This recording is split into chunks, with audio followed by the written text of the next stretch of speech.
Anna yustajabu lahu. Kata Nabi, anna yustajabu lahu. Bagaimana doanya bisa dijawab? Ya, ternyata penyebabnya adalah, ini yang paling luar biasa. Dia melakukan 3 hal yang mempercepat terkabulnya doa, tapi saat yang bersamaan, kata Nabi tidak berfungsi apa-apa. Ya, karena ada persoalan. Apa persoalannya? Mat'amu haram, makanannya haram. Mashrabu haram, ya kan? Minumannya haram. Malbasu haram, pakaiannya haram. Maghudhiya biharamin, perangkat hidupnya haram. Ya, ternyata yang haram-haram itu bisa menyekat hadirnya sesuatu yang harusnya Allah berikan kepada kita. Ya, saya beri contoh gini misalnya. Ya, kita kalau ada gelas ya kan. Gelas itu kan ada atasnya ada tutupnya kan. Kalau ditutup, kalau enggak kan semua masuk kan. Ya, tapi kalau kita tutup, maka tersekat tuh. Apapun yang mau masuk sulit. Kalau ringan tembus, tapi kalau keras ya balik lagi mental.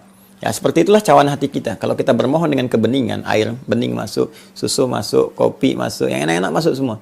Tapi ketika dia ditutup tuh dengan maksiat, menutup. Kata Nabi di hadis Muslim, naktah sauda, mulai menutup. Ya, kalau masih ringan masih ada tembus dikit-dikit. Tapi kalau sudah berat mantul lagi. Nah, maksiat ini, perbuatan dosa ini itu yang menghambat kebaikan itu masuk dalam diri kita.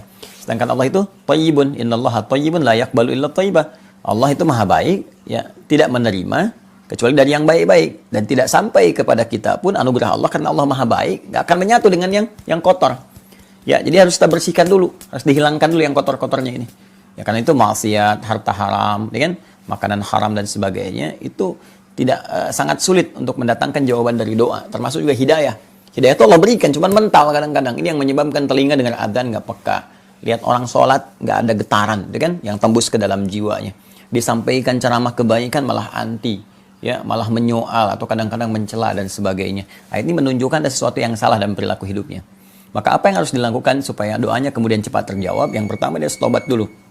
Ya, tobat kembali pada jalan yang benar. Tinggalkan yang haramnya. Tinggalkan perbuatan buruknya. Haram itu bisa karena perilaku anggota tubuh, misal mata menatap yang salah, telinga dengar maksiat, lisan bicara pada yang kotor, atau masuk lewat perut, ya, dari mulut lewat ke perut. Ya, dari makanan haram tadi, ya, minuman haram, perangkat hidup haram itu tinggalkan. Ya, begitu kita tinggalkan, Allah pertama berikan ketenangan dalam jiwa kita. Nah, ketenangan ini begitu ada, hadir dalam jiwa kita, nanti baru kita bermohon Allah kabulkan.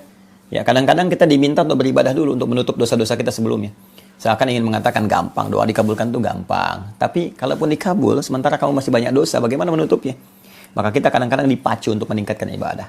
Ya, orang tuh berhijrah kan, nggak langsung doa dikabul. Tiba kemudian, malah yang terjadi 2 hal. Ya, 1 dilatih untuk ibadah dulu, rajin dulu tahajudnya, rajin puasanya dulu. Terus tiba-tiba ada yang hilang. Ya, ke masjid mau tobat, pulang hilang sendal. Ya, boleh jadi ya di sendal itu mungkin ada sebagian dulu yang kotor, bukan di sendalnya, mungkin di harta yang lainnya. Ya, karena kamu sekarang sudah